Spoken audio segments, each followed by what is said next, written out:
Gusto mo bang malaman kung paano magluto ng crispy chicken skin na pwede niyong pagkakitaan kahit nasa bahay lang kayo? Pues, panoorin mo ang video na to.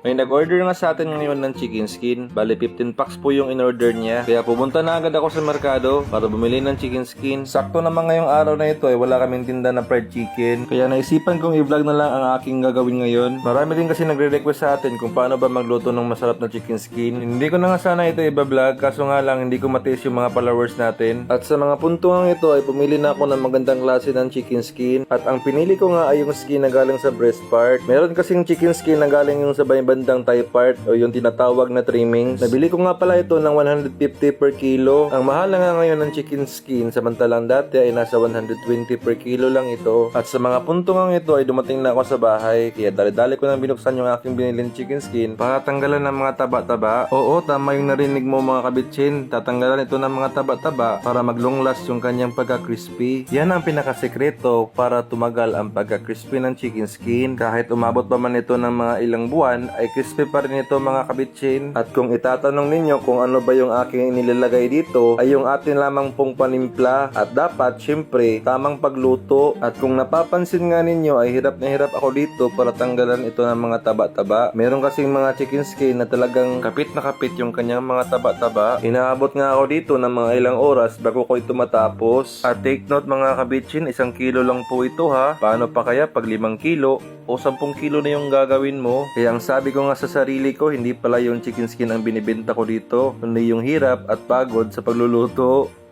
Kaya sa mga nagsasabi dyan na mahal daw yung aking chicken skin, subukan nyo muna para malaman nyo. At sa mga puntungang ito ay natapos ko natanggalan ng mga taba-taba yung ating 1 pirasong chicken skin. Halos 5 minutes din bawat 1 piraso ng balat bago mo matapos. At dito nga ipinutol ko na yung ating video para makita nyo na yung finished product. Yan, tingnan nyo mga kabitsin yung ating nakuha mga taba-taba oh. Halos kalahating kilo din. Yun palang nakuha natin yung mga taba-taba galing sa chicken skin ay pwede natin gawing chicken oil. Shoutout nga pala kay Dick Tumaca at Rosel Vlog, pati na kay Emil Balasabas, Teresita Palominlo, Joan Donor Lacandula, Melvin Hilario, pati na kay Angel Beat Kabudbud, Juan Hamulin, Peter Cardona at Orlain family. Shoutout din kay Albert Anadia, Michael S. De La Ria, Efren Balingit, Alberto Berry, pati na sina Robert Gillen Tapales, Ivan Telero Rosario, Joseph Repel Brionia, Chris Santa Maria, Maylin Miesco, M.M. Datoon Ginit,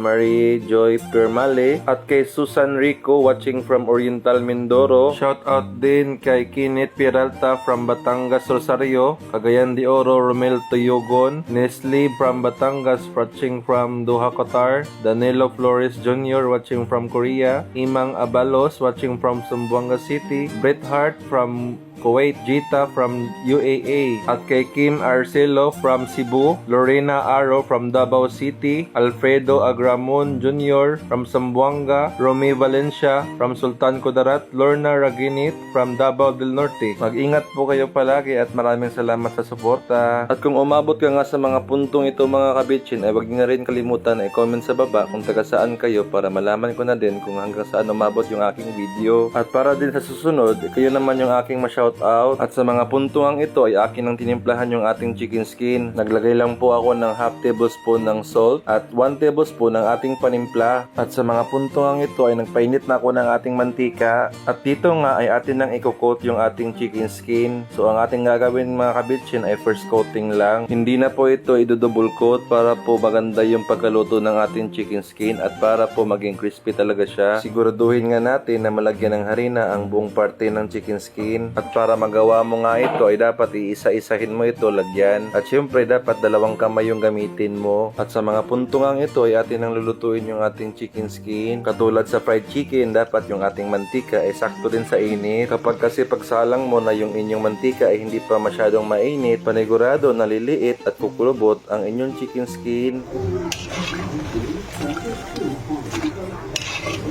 Kung napapansin nyo, makalipas ang ilang minuto, yung ating chicken skin ay nagkulay golden brown na siya at yung ating mantika ay wala nang tunog. Ibig sabihin lang yan ay okay na ito. Patuluin lang natin ng maayos para hindi maging oily yung ating chicken skin. At sa mga puntungang ito ay natapos ko na lutuin yung ating chicken skin. At dito naman ay akin na tinitimbang yung ating chicken skin. Bale 100 grams per pack po pala yung timbang ng ating chicken skin. At kung itatanong ninyo kung magkano ang bentahan ng ating chicken skin, ito po ay 100 pesos lang per pack. Pwede nyong ibenta ng 130 pesos to 150 pesos.